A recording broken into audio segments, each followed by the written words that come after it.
Assalamu alaikum everyone. We are back with the second session of the day.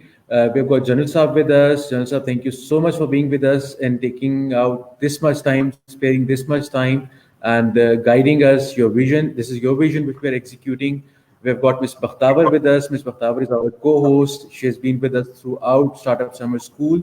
And our session for the day is presentation skills for entrepreneurs. And how I would relate to it is what we put in our pitch deck, that's what we are claiming, right? And so that claim has to be complemented by our own self, by our body language, by the way we are presenting it. So to cover that topic, we have got with us Miss Carol from San Francisco. Miss Carol is a renowned international keynote speaker. She's an author and she's a management consultant. Ms. Carol, thank you so very much for being with us. And it's a pleasure hosting you. And over to you. Well, thank you. This is my pleasure. Although I have to say, this is nighttime in California. I'm 12 hours behind you. I guess you're ahead of me. Yes. And I am in Berkeley, California, which is across the what they call the Bay Bridge from San Francisco. So I'm very close to San Francisco, but I'm not in San Francisco. The University of California in Berkeley is in my town. And from my window, from my balcony, I can see the Golden Gate Bridge and I can see San Francisco and I can see the water. So that's where I am. And that picture of me on the screen that I brought, and by the way, I can only see the screen. I can't see anybody else or any of the chat. So I'll have to ask what questions came in as it goes on. Madam Carol, sorry for interruption, but I think if you're looking at Golden Gate Bridge, you would not be looking at the crooked street. That's behind you. That's right. And although my husband used to drive down that crooked street very, very fast when he was a young man. So you're a real wife. You have put him in trouble instead of yourself. That's exactly. Crooked street driving is a trouble. We call him throw him under the bus. That's when you just blame him for everything. The picture on that screen that I have, my first slide there, is of me, and I think this was when I was doing a video series for LinkedIn. So I have been a speaker. I have been on camera. I have done a lot of different kinds of speaking opportunities. And my favorite, of course, still is face-to-face. I love to be with people. This is second best because at least I get to be in Pakistan without having to travel there, although I even like that. So I miss everything about it. And I'm going to talk as we go on about what I've learned in the difference between pitching an idea or making a presentation or making your comments live in person and the difference when you're doing it virtually. So why I mention where I'm from, it's because it's very important when you talk about how you present.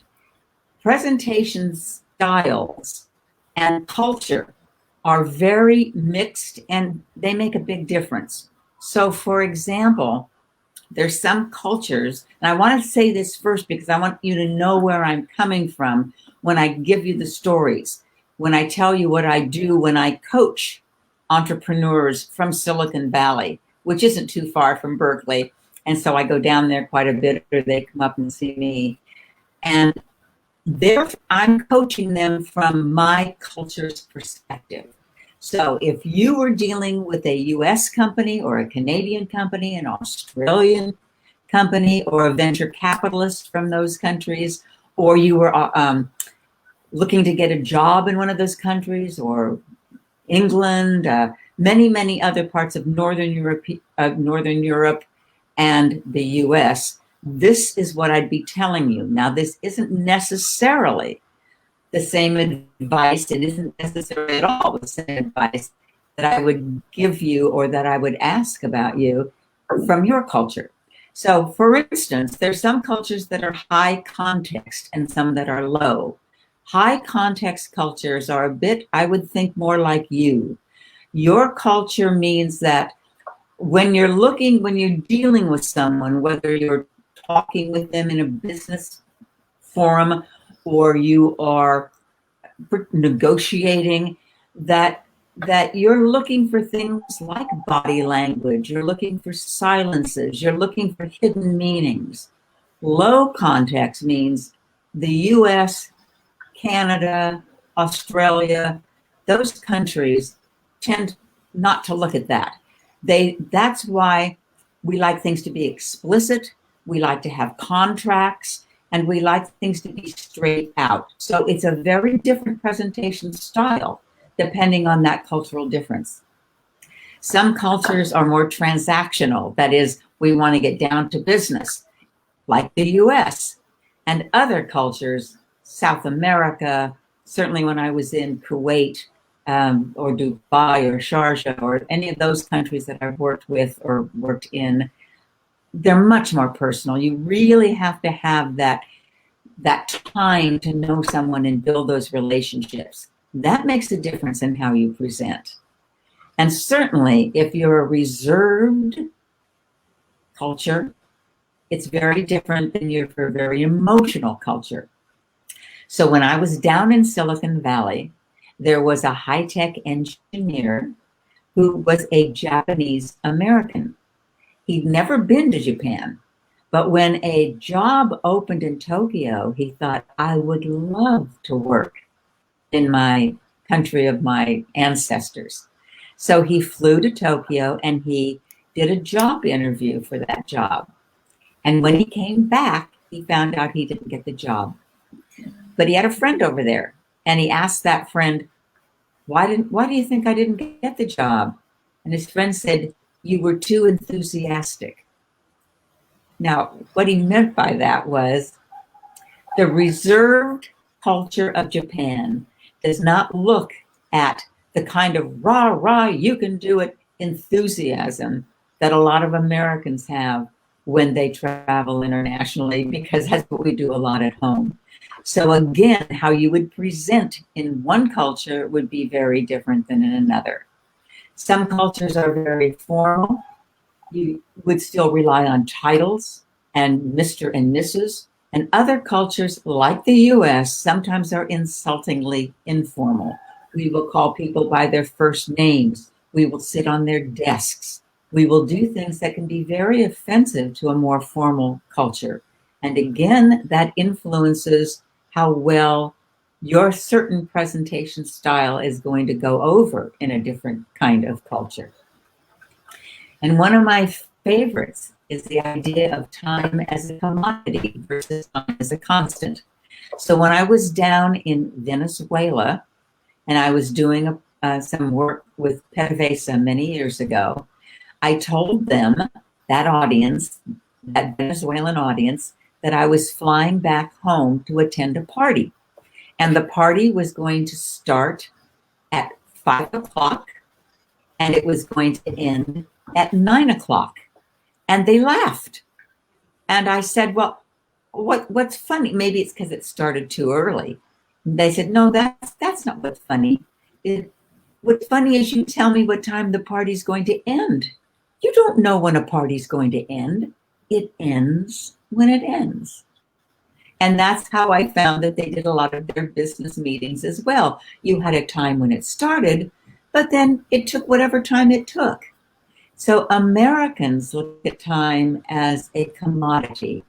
You can spend time, you can make time, you can take time, but many other cultures, yours included, I assume, look at time as more of a flow, of a constant, of it ends when it ends. We can't always tell. I start with this because all of the things I'm going to talk to you about come from my culture. So if you were working with someone from my culture or one like that, here's what I tell you to do.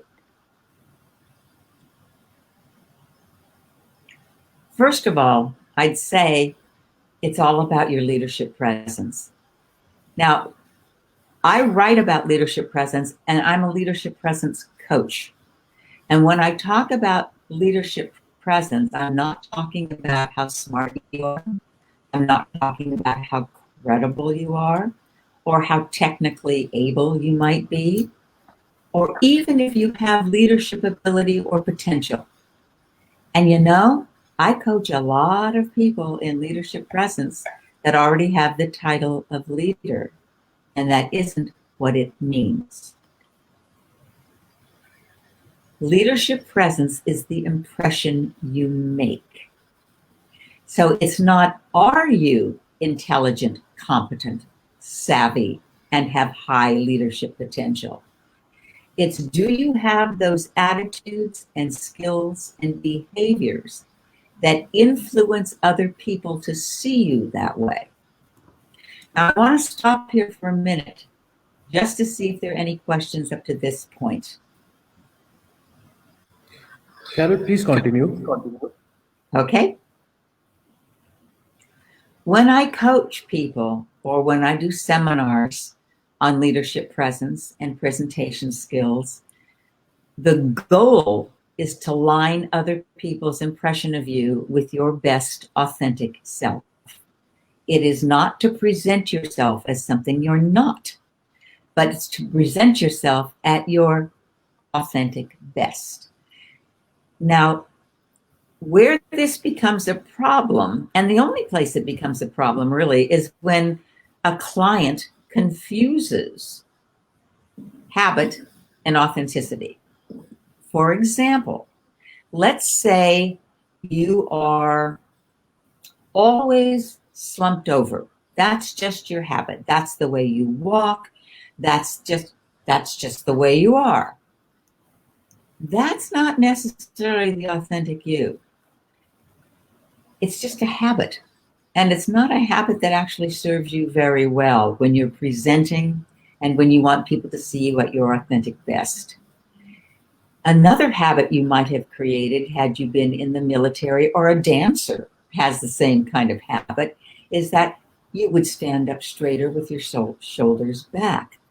That would be a habit that would really be helpful in presenting yourself as a leader or a credible communicator. So again, it's not to be phony, but it's to be you at your very best authentic self. There are two parts of presentation skills or leadership presence. There's what you say, and that's very important. You know, even one little word can make a difference. One of the engineers that I was dealing with in Silicon Valley was being groomed by his boss, his mentor, to go into the senior leadership team. And in fact, he'd already been made a member of the team, but he needed some coaching. So when I talked to him, I said, let me see what kind of presentation you're going to give when you meet with the senior executive team, of which you're now a part, in the next week. So he said, okay. He brought out his slides and he went through his whole presentation. At the end of the presentation, I said, all right, and how are you going to end it? He said, oh, I'm going to say, and so here are all the facts that I want to present for your consideration. And I said, really? I said, aren't you part of the team? He said, well, yeah. And I said, then why don't you say, these are the facts I'm presenting for our considerations. That one little word from your to our, and his eyes just opened and he said, you know, I still think of myself as someone who's serving this team. Now, I think servant leadership is a great quality, but one word made a big difference in how he felt about himself. So what you say is very important. However, it's not everything. And sometimes it's not even the most important thing, because that second conversation is nonverbal. It's your body language. It's how you're dressed. It's how you look. It's how you appear purely physically. And you know, If those two things aren't balanced, you're in trouble. So that's what we're going to talk about. A little bit about the kinds of verbal coaching that I would give a client and the kinds of nonverbal coaching I would give a client. When I coach entrepreneurs for in-person events, so if there were, for instance, you were standing up in front of a class and you were presenting, or you were standing up in front of a group of venture capitalists as an entrepreneur and you were pitching your idea. Here's some of the things that we would be talking about as they prepared. Before you stand up to give your speech or your pitch or your negotiation part, whatever that is, one of the things that happens that can make you not show up as your best authentic self is your fear. It's stress, or your stress. Just the fact that you have to stand up there, that this means a lot, that people are watching you, all of that can erode your best authentic self. So one of the things that really helps is when you have that kind of tightness in your chest and you're just nervous, that you mentally can relabel that. From being nervous and afraid, you can tell yourself, that's excitement. I'm excited. Because that's exactly how your body feels. It's the same physiological process, the same heart rate increase, the same blood pressure increase. All of that happens under a stress reaction and excitement. And when you relabel that in your brain, it really helps you relax some of that tension out. And the thing that I find the most helpful as a speaker is what I do right before I go on stage. And someone asked me after a speech, they said, do you have like a pep talk you give yourself, like a motivational talk that you talk yourself into before you go on stage or before you make a presentation? And I had to think a minute, and I said, you know something? I don't. I said, what I say to myself before I go on stage is, it's about them. It's about you. It's not about me. It's about how the message that I have or the product that I've developed can help you. And if I keep myself out of it, I can relax. If I focus on the message, if I focus on what it means, and if I focus on you, whoever you are in the audience, I can get myself out of the way. That's something I think anybody can try and find that it works for you too. The second thing that I tell people is there is a 7-second rule when you are face-to-face in person. And that is, in 7 seconds or less, people have already made decisions about your credibility, your authority, your warmth, your empathy, your likability, your status, your competence, and your confidence. 7 seconds or less. And I don't mean that they're going to wait until you stand up, because they'll watch how you walk into the room. They'll look at what clothes you're wearing. They'll look at how you hold your body. They'll look at the way you sit. They'll look at whatever you do in that first 7 seconds. And that will be their first impression of you. I'm going to tell you in a minute why first impressions are so important. But right now, just realize how fast that is. So you need to present yourself as your best self right away. Getting their attention at the start can be a lot of things. Some speakers start with a joke, or they start with hopefully talking to the audience even before the session begins so they get to know people. Or they say something kind of startling at the beginning, like if I were trying to sell my product, I might say, do you know that 7 out of 10 people need what I'm presenting and don't even know it? Some statement like that would just get people's attention, wondering what my product was and who those 7 people were.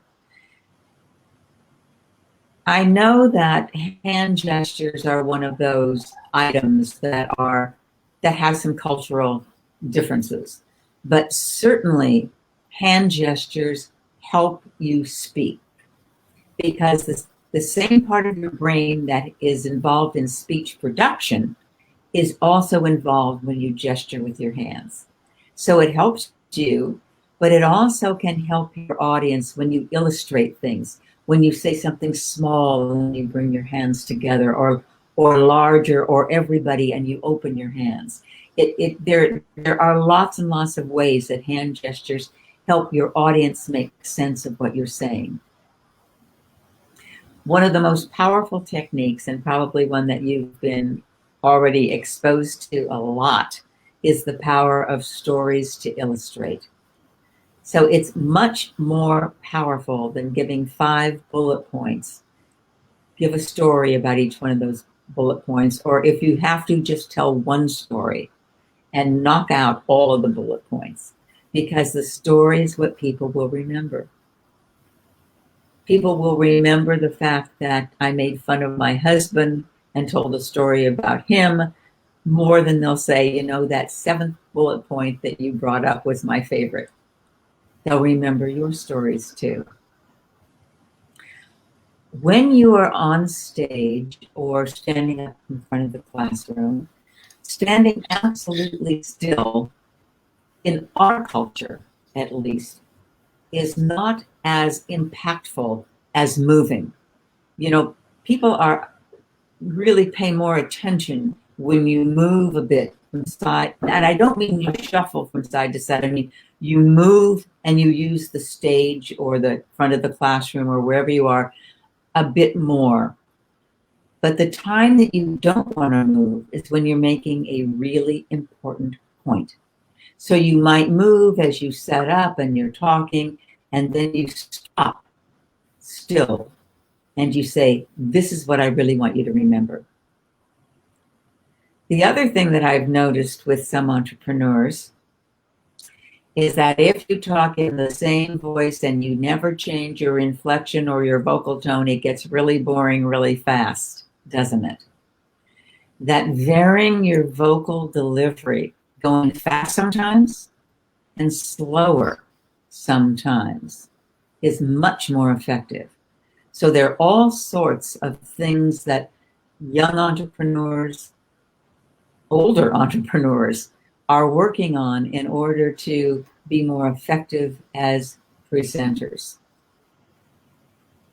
Any questions about this? Not a question, but we have a comment from one of our participants, Zara Khan. He's saying that Carol has the same presence as Fred Rogers, really calm and focused on the viewer. Oh, absolutely. Yeah, I must second that. I must second that. Everyone is listening so carefully to what Carol is saying, Yes. and we are actually understanding what she is communicating to us. That's how the entrepreneurs, the budding entrepreneurs, need to do as well. Oh, yes. well, So I think we can welcome continue to with my neighborhood. That's very kind. Thank you very much. And really, welcome to my neighborhood. Please continue, Carol. Yes. There are many outlines that I also work with an entrepreneur. And here's one of the simplest. Now, it's not the one that you would necessarily want to follow, but it's one that if you haven't followed, it might be interesting to do. So you would start with what I call start with the headline. It's as if you were reading a newspaper and the headline for the story is what gets your attention. So I might say, I have just written my 13th book and I love it. That's my headline. Then you want to go and cover three things. You want to cover head, heart, and hands. And what I mean by that is the first thing you want to cover, or you don't even have to do this in this order, but one of the things you want to cover is all the things you want people to know. That's the head part. So these are the facts. My book will be published in, and this is true, by the way, in September. In the UK, it'll be September, I think it's 7th. And in the USA, it will be later on in the month. I might want to tell you how many tips and strategies I have in that book, because that's one of the differentiation parts of this particular book. Is it's not a lot of extra words. It's a lot of tips. Try this, do this. So those would be the facts and statistics that you'd want people to know. The hard part is, here's why you should care. This book, which is called Stand Out, How to Build Your Leadership Presence, will make you a more effective and a more influential leader. Now, what's in it for me, the WIIFM, is what everybody is waiting to hear. They're not all that thrilled with whatever it is that the facts were. I mean, they might think those are interesting, but the facts aren't going to really resonate until you tell them what it's going to do for them, or not even for them. Why should I care? Maybe it's going to do something for the community. Maybe it's going to do something for the school. Maybe it's going to do something for their family. It doesn't have to be selfishly personal, but it has to be a reason to care, to involve the heart. Or as one venture capitalist told me, he said, Carol, an entrepreneur's job is not to educate me, it's to excite me. Now, it may be both.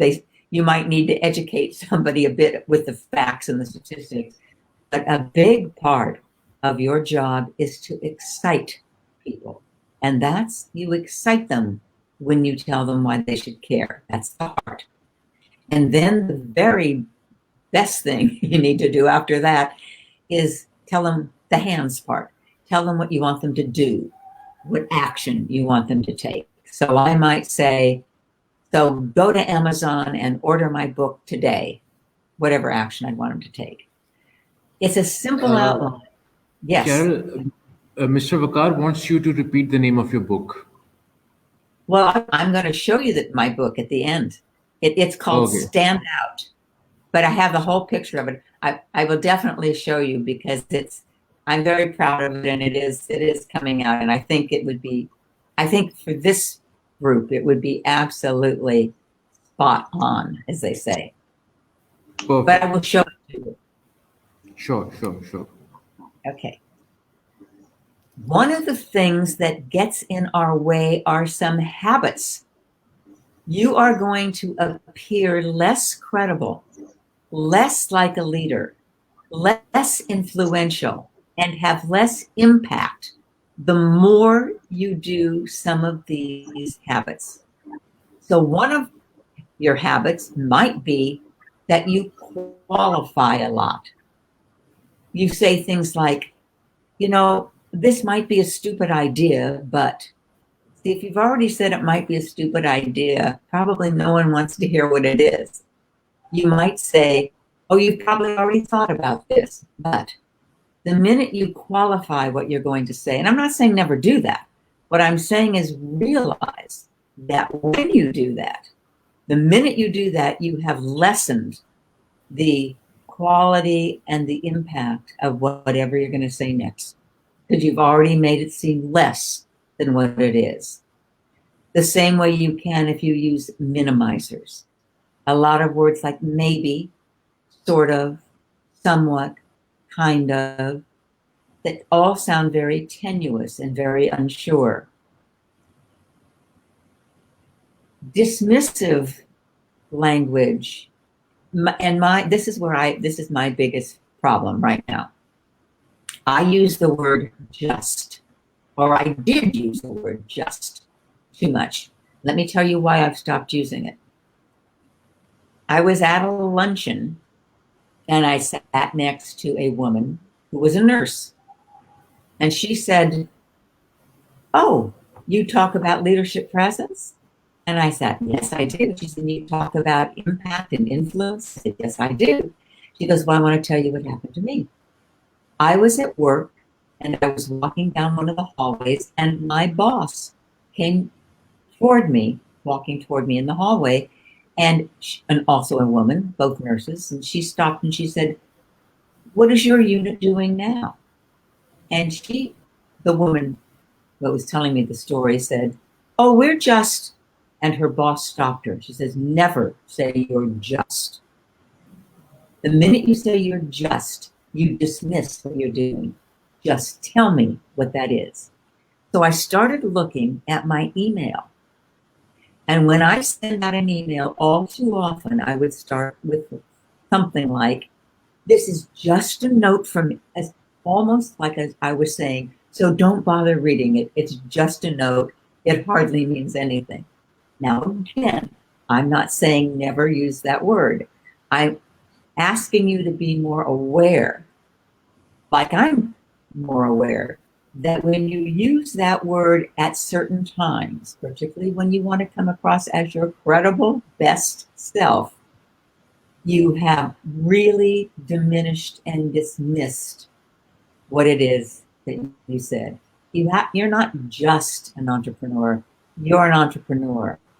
You're not just working on this project, you're working on this project. That little word that can make a big, big difference. Speaking of words, and I know in some cultures that getting to the point isn't as important as it is in the US, but this is the thing that chief executive officers and presidents of companies that ask me to coach people in their organization, this is the thing I hear the most. Please help them get to the point. Too many people ramble and they talk about a lot of things, and pretty soon you're wondering if they're ever going to get to the point. Now, culturally, I know the French love a lot of background before they get to the point. I realize, or I imagine, that in Pakistan, there might be something to that for you too. You might like to use more words than we do, and it might be very effective for you to do so. So again, this is from my culture's point of view, that somewhere they want you to get to the point. I think fillers and even people that have big positions in their organizations, I still, when I work with them, I hear a lot of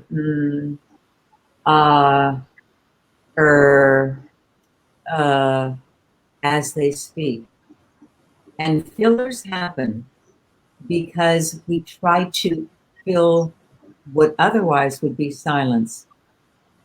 It is much better simply to stop when you finished a sentence, rather than try to fill that air with, and then I went, because I hear that all the time. And when I hear that, I think, that person has lessened their credibility. They've come across as less than they are. They may be brilliant people, but they don't sound brilliant. Any questions on these? Carol, if I may add something, because most of the times we Asians, I would say, we try to add those fillers because we prefer being a little more humble, just being so much straightforward, because being straightforward is not considered, it's considered kind of rude at some platforms as well. Probably that's the reason that I add such things as well. Yes, that could be, and that's a perfectly good reason to do so. Again, I think it very much depends on what's acceptable and expected in your culture. Certainly, we can be offensively quick to get to the point. We can take out some of the niceties of relationships and qualities of warmth by getting right to the point too soon. But in the US, if you have an idea and you want to impress someone, they would like you to state that idea rather than back off. Now, there's another thing I'm going to tell you that has a lot to do with gender.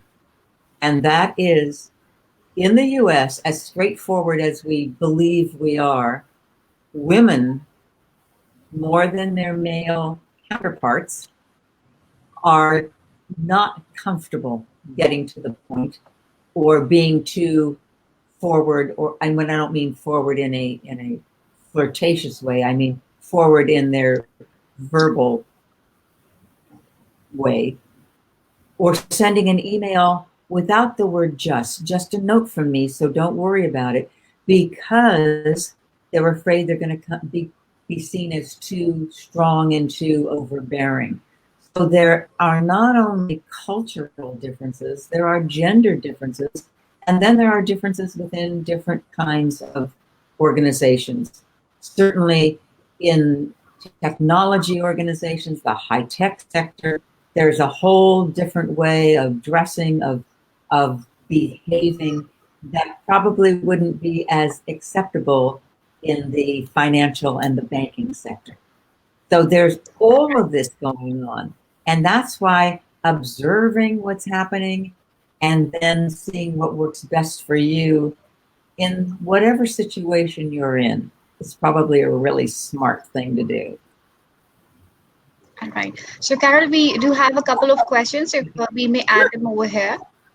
All right. So the first question is from Aga Abdul Rahman. He's asking, is it necessary that all the co-founders must possess presentation skills, or just one is enough? The one who's doing the speaking needs to. It's really important for him. Yes. You know, there are lots of ways and lots of different kinds of talents and skills that make up a great team. Not everybody has to be the good presenter, but somebody has to be the good presenter. Okay. And you know, so it doesn't hurt. I've worked with a lot of technical people. It does not hurt at all for everybody in the team to have some of these skills, because they may be asked a question, or they may be singled out and brought in a certain kind of situation to be the presenter. So everybody to have some of these would be great, but somebody should have a lot of these. All right, we do have another question from Asma. She's asking, most of people find presentation to be a successful experience, especially for the introverts, and while dealing with a difficult audience. So what to do in this kind of particular scenario? You know, I think an introvert can be a very effective speaker, but they have to bring something else.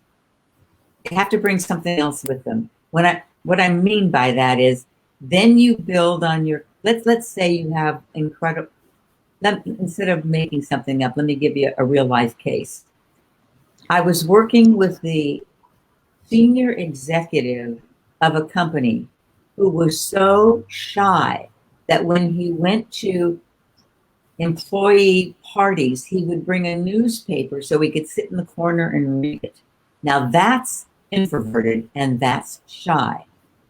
But people loved him, and he was very effective when he spoke, because he had also built a reputation in that organization that was so solid that people believed him. His credibility was so high.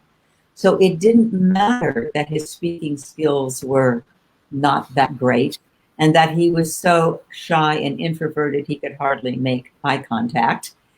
What mattered was that his credibility was so strong that became his charisma, if you will.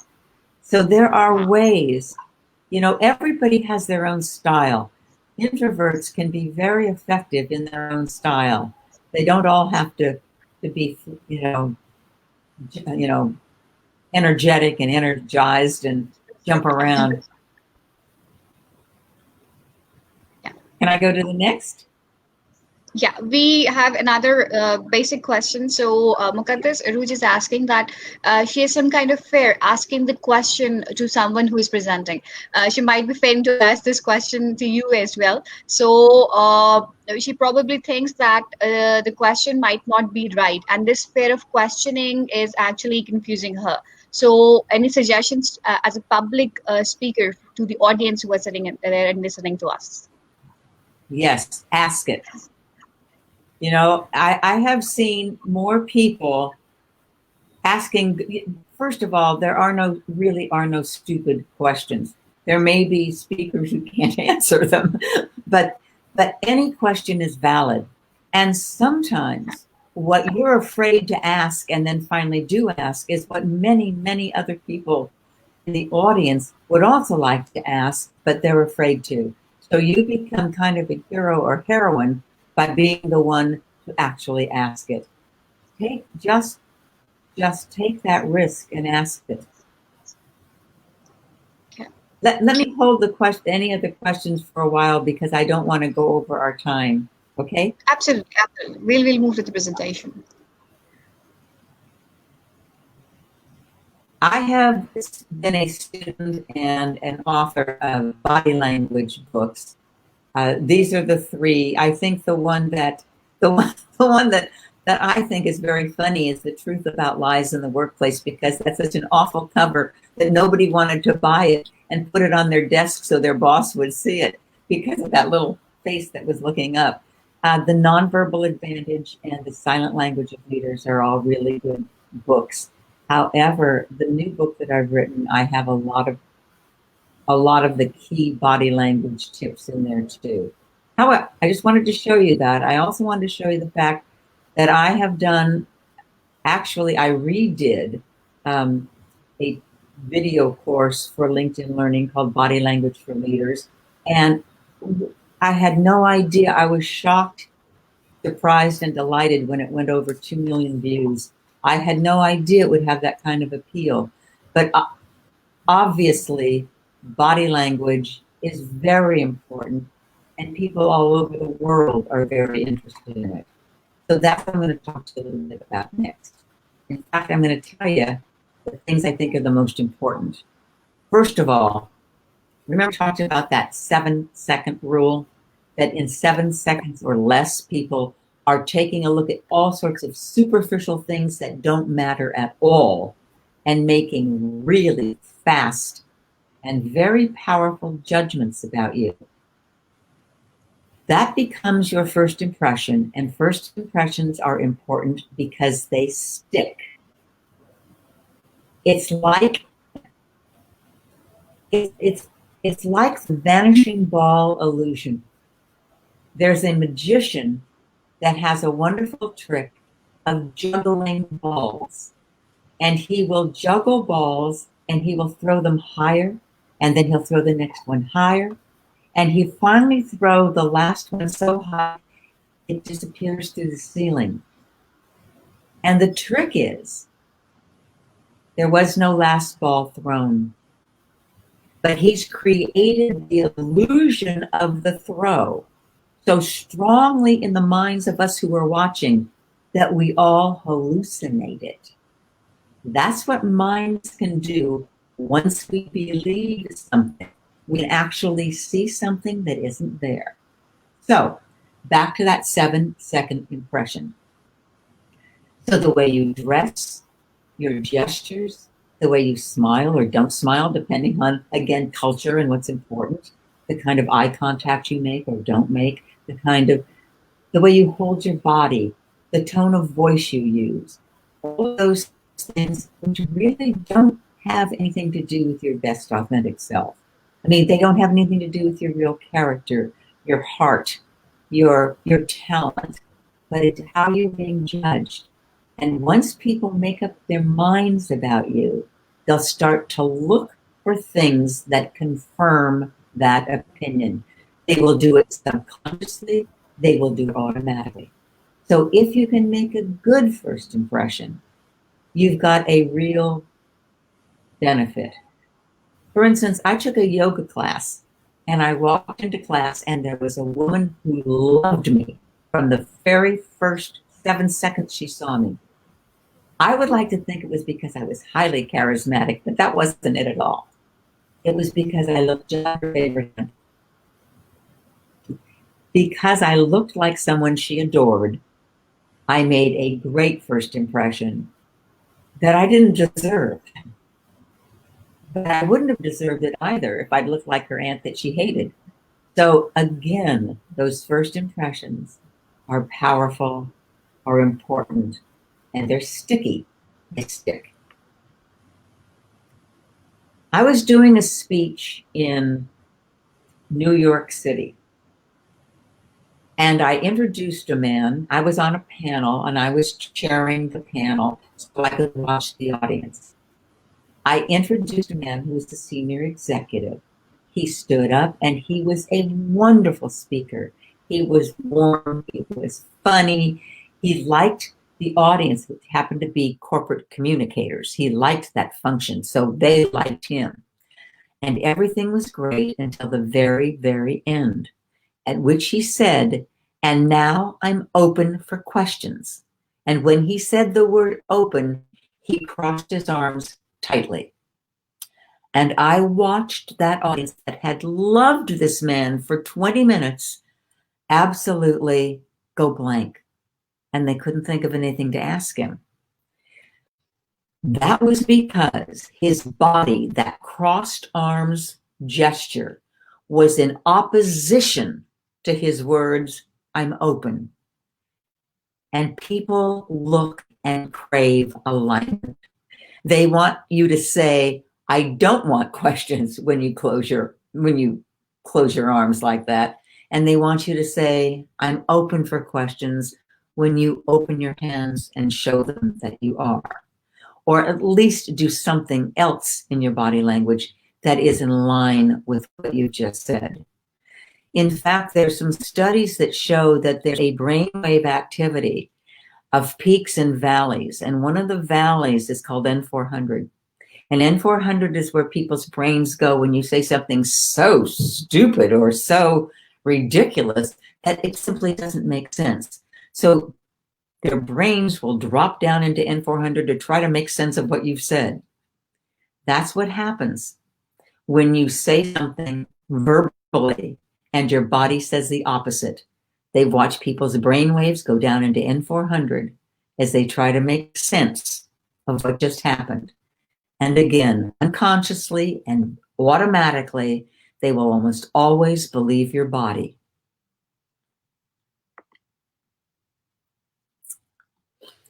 The third thing I want you to know is that there's qualities that we evaluate leaders for. Actually, we evaluate anybody for, but it's particularly important for leaders or entrepreneurs. We're looking for both warmth and power. Non-verbally, warm signals are what we call pro-social signals. They're things like open hands and open palms, which is sort of the universal sign of, I have nothing to hide. I don't have a weapon. I'm not going to harm you. I'm on your side. I'm warm. There are things like forward leans. Now, I don't mean necessarily leaning right into somebody's face, but the more you lean towards someone or towards something, the more you indicate, and you do this automatically, by the way, with your friends or people you like, that you're interested in that person or that object that you're leaning toward. Positive eye contact. Now, this is very much culturally determined. In many, many cultures, looking someone straight in the eyes, particularly for prolonged, time, is inappropriate and rude. In other cultures, the US, the UK, Australia, New Zealand, Canada, the cultures that I was raised around, so they become normal to me simply because that's what I've seen. If you don't look someone in the eyes, what happens is you don't look like you're being honest. I have seen people not get jobs in the US because they came from a culture where eye contact with an interviewer was inappropriate.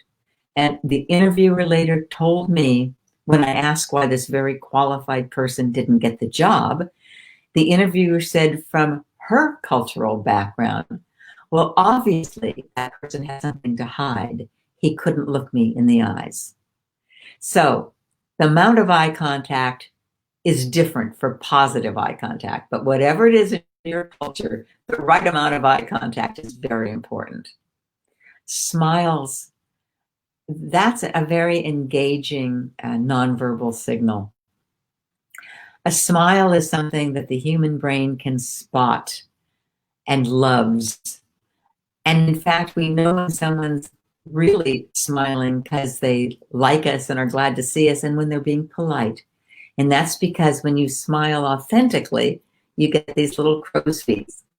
Your eyes crinkle and your cheeks rise. And it's not just in your mouth. It's all over. So a smile is engaging, and that's a warm signal. Eyebrow flash is something, again, that's going to have some cultural differences, because when you see someone that you know and recognize, your eyebrows just open, raise slightly, because your eyes open more when you see something you like, as if to take more of that person in. So when you do that, people think, oh, she likes me, she knows me, just with an eyebrow flash. By the way, I'm showing you the warm signals first because that's what people look for first. And this is a mistake a lot of leaders make. They think by coming in with a lot of power and authority that that's going to be the most impressive. But you know something? People don't care about that power and authority until they know if you're going to use it for them or against them. Are you friend or are you foe? Are you on my side? As we say in the US, do you have my back? Those are the warm signals that they look for first. And then head nods, head tilts, which is the universal sign of giving someone your ear and listening. Now, of course, power and authority signals are very important, and they're non-verbally displayed by being tall or standing, sitting tall, by taking up physical space, so that if you condense your body and you make yourself look smaller, you look less powerful. And by the way, you also feel less powerful. By palm down gestures, by that I mean, if this is welcome, when you show your palms, turning your palms down is what you might do when you'd say, hold that question, I'm not ready yet. When you see someone put both of their palms down on a conference table, by the way, they've already made up their mind. It's a very definitive gesture. Powerful people, when they gesture, don't fling their hands up wildly. They simply keep their hands, if I were standing, you could see, around waist level and not higher than shoulders, and they keep them in this nice controlled way. They use them in a powerful way to beat out things. They use them to explain things, but they don't use them up here or inappropriately. And symmetry. When you stand with your feet flat, about hip width apart, and you don't rock from side to side, and you don't rock onto one hip, and you don't cross your, I've seen particularly women do this, actually cross their ankles when they're standing. I don't know how they balance at all. But when you take your body out of symmetry, you look less powerful. So to stand straight, your feet planted on the ground about hip width apart, and align your body in a very symmetrical way makes you look more powerful. I'm not saying you always want to do this. Being tall might make you look powerful, but if you were dealing with a child and you wanted to really talk to that child, you'd want to get down on that child's level. You'd want to be the same. You'd want to either sit so that you were eye to eye with that, or about the same eye to eye. You'd want to do something that minimized your height.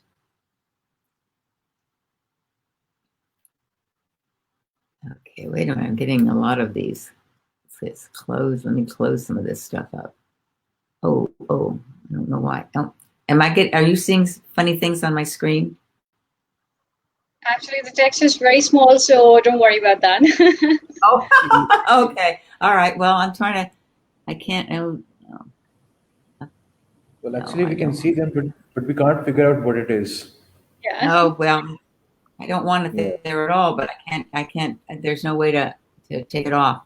Um, what I've noticed as I've had to transition from being a face-to-face, on stage, or in person, smaller group, whatever, speaker, to being an on, virtual Zoom, whatever kind of events we're doing these days, it means that body language requirements are different.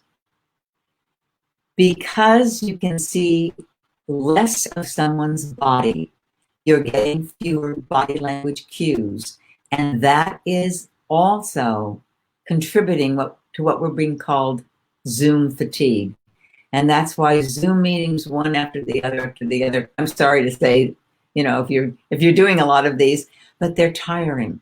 They're because people's brains are so used to being able to, and unconsciously, again, we don't even realize we're doing it, but picking up all sorts of cues that now aren't even there. So that you have to realize that it's a tiring time. Getting framed correctly can be very helpful. Now, if I were full screen and if I could see myself, I'd know how I was being framed. But if I were coaching you, I'd say back away from your computer enough so people could see above your head and down to part of your torso so they could see your hand gestures. Because the more cues you can give them, the better it's going to be. Getting grounded for a Zoom meeting or a virtual meeting or a virtual presentation means sitting with your feet flat on the floor so you feel like you are into the ground, and sitting straight because it is part of your posture. We'll go into that in a minute. Facial expressions, instead of 7 seconds, there's studies out of, I think it's the University of Glasgow that says that people read a facial expression in a fraction of a second. So I was asked to write for Forbes.com, for Forbes, and my views about a political convention that we're having in the United States. And so 2 nights ago, I was watching, and they have to do it like we all are doing it on a virtual platform. They're not doing it in large auditoriums because of COVID. So everybody was very good, except one woman who didn't realize that she wasn't on camera yet. She was waiting for the camera. So she had just a regular kind of, sort of bored expression. And the camera had been on her. And the minute she realized that, she smiled and looked, but was too late. She was a fraction of a second too late with that smile because we all saw what she looked like before. So if you're going to go on camera, whatever expression, obviously, if you had bad news, you wouldn't want to start with a big smile. But whatever expression you want to be seen, that has to be there before. Because if you wait until you know you're on camera, you're going to be too late. Your seated posture sends a message. The minute I start to round my shoulders, concave my chest, let my chin pull in, pull my hands in and my elbows close to my body, it doesn't matter how much of me you can see, I have lost a lot of presence. The minute I rotate my shoulders back and I sit up straight and I keep my head straight, and I even move my arms away from my body so there's a little space if you could see that much, that would send a sign that I am much more confident and credible. And that all in the way that I sit and the way that you sit too. I think the hardest thing for me, because I like seeing people, is that eye contact in a virtual space is an illusion. If I could see you on the screen and I looked at you on the screen, you wouldn't think I was looking at you at all, because I need to look at that little, on my computer, green dot. And when I do that, it makes you feel that I'm looking at you. But as a speaker or as a presenter, as somebody, when you do this, it's going to feel very awkward. And that's one of the things that, now, you're a generation that may have gotten this a lot faster than my generation. But for me, this has been a tough thing. Keeping your arms away from your body, keeping your gestures within the screen. Your gestures going up and out of the screen don't mean anything.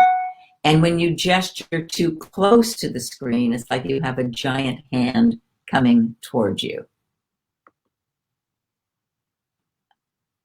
One of the things that you can do to help with Zoom fatigue is pause in between key points. Give people's brains time to assimilate what you just said. Because again, the fewer nonverbal cues they have, the more their brains have to work to really understand what you've been telling them.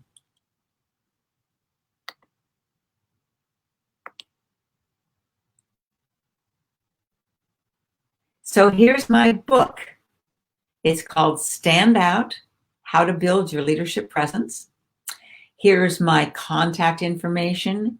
If anybody wants to email me or take a look at my website, there's articles and blogs, and there's pieces of, see, I just did an because I was fumbling there.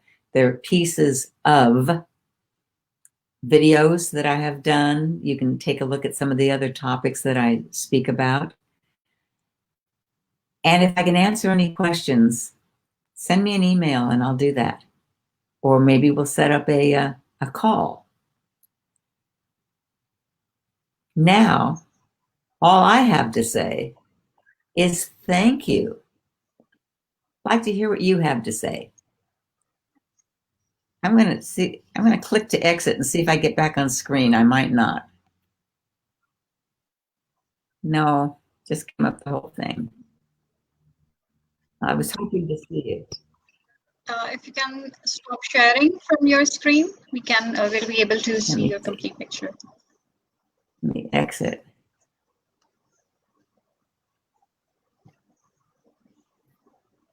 Oh gosh.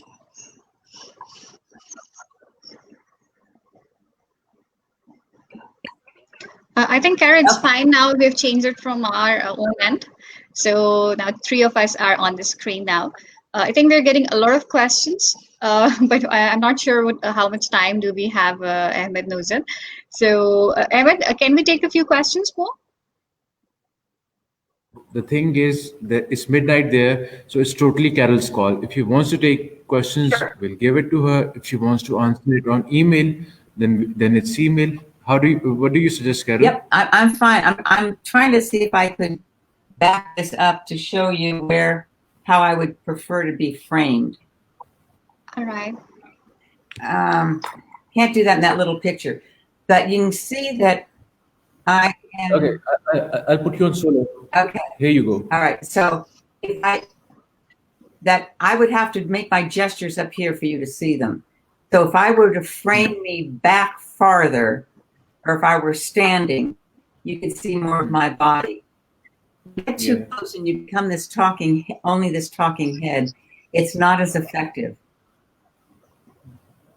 That's great. So, Carol, our question from Hassan Ahmed is that what are the most important key factors when we are delivering presentation? To focus less on yourself and more on your topic, on your product, on what this means to you, and on your audience. They get out of yourself. I think what messes us up the most is this constant worry about how am I doing? How do I look? How am I presenting? And here I am talking about body language, and I know how important things like that are.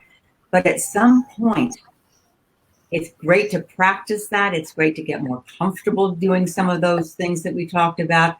But the best thing you can do is focus outside of yourself onto them and onto your message.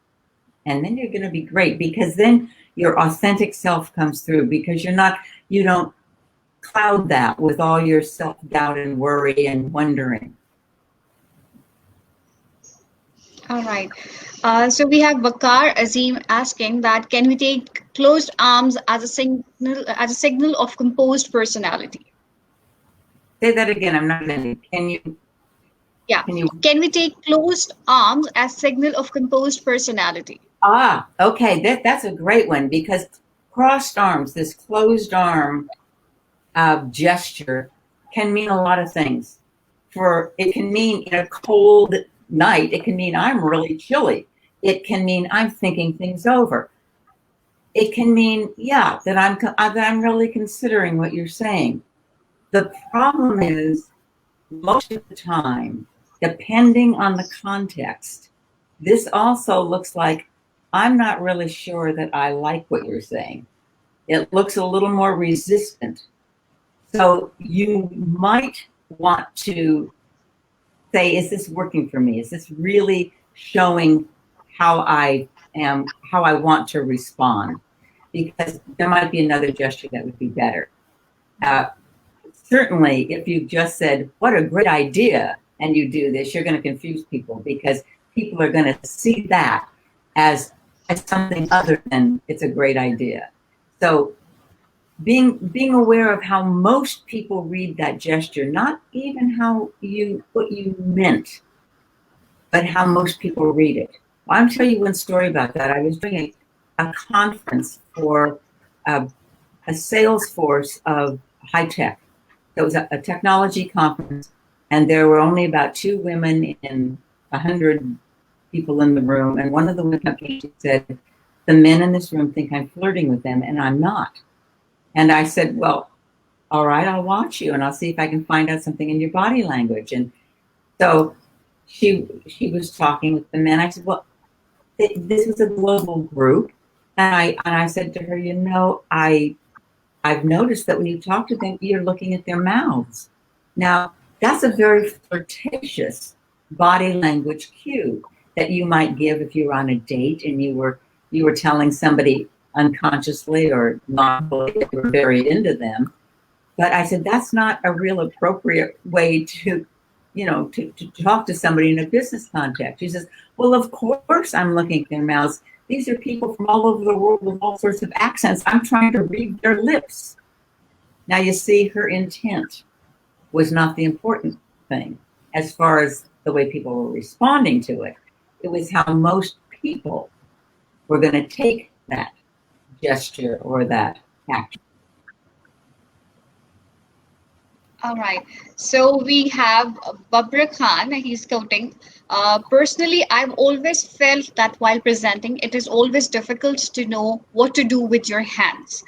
In a situation where you're pitching while standing without any table or rostrum, what would be a good gesture to maintain when you're being asked a question? It's so funny, because it's a question I get the most often. I don't mean it's a funny question. I mean, the fact is, we don't ever ask, what do I do with my hands when I'm talking to my friends? Yeah. What do I do with my hands when I'm talking to my family? We only ask that. What do I do with my hands if I'm in front of somebody? If I'm, if I'm pitching, So the answer is, the one thing you don't want to do is, maybe, I don't know if you can see, I'm going to stand up, is put your hands down low like this. Oh, you can't really see, because that's what we call the fig leaf position, when you put your hands in front of your groin. And it's what people do when they're nervous. So holding your hands together is fine. You can either leave your hands down by your side. If you're real nervous, maybe have paper, something that you. That's why actors love props, because they wanted to know what to do with their hands too. So have something that's a prop, if that helps. This gesture around your waist, this is also a good place to hold your hands, if you're going to hold your hands together. or just down by your side. It looks perfectly fine. It's or even up like this, not lower. That looks very insecure.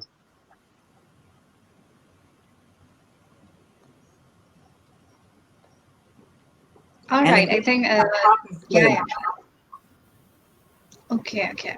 So we have, I think the last question is from Zara Khan, that if a person comes from a background where strict discipline is encouraged and enforced, for example, from the military background, could provide teams a sense of security. But wouldn't that also be intimidating who are not from the background? How could a person work around them? You know, you can, again, I'm going to tell you something from my culture. There was a very authoritative looking man who came up to me and he said, I know I intimidate people just from the way I look and the way my military background has me act. And he said, so what I have done, he said, when I shake hands with someone, I have softened my handshake. I don't do a real hard handshake because that sends a message. I smile more. I try to soften the tone of my voice a little if I think I'm being overbearing or intimidating. So knowing how you come across, and by the way, you may or may not come across that way. You may have that military background and discipline and be perceived as a perfectly wonderful, warm person. So you need to find out, first of all, if it's getting in your way or if it's actually just a great part of who you are. Absolutely. All right. So I think if General Abed was here for the concluding remarks, but I think it was a wonderful presentation. I actually absorbed each and every word you have communicated because it was presented so beautifully with such great pauses. What you were preaching to us, you were also implementing in your talk, and it was really a very nice session. So Ahmed, now you're done. Yeah, Carol, thank you so very much for being with us. And thank you for the 1 hour you committed. And thank you for these extra 7 minutes you have given us to answer the questions. A very special thank for these 7 minutes. And we'll keep you engaged. We'll be in touch with you. And we would love to host you once the universities open physically in Pakistan. Oh, that would be such a joy. Thank you so much. Inshallah, looking forward to it. So this was last session of the day. We are signing out. Thank you, Carol. Thank you, Bakhtawar. And Allah Hafiz, everyone. Bye-bye, Carol. Take care, everyone. Bye. Bye.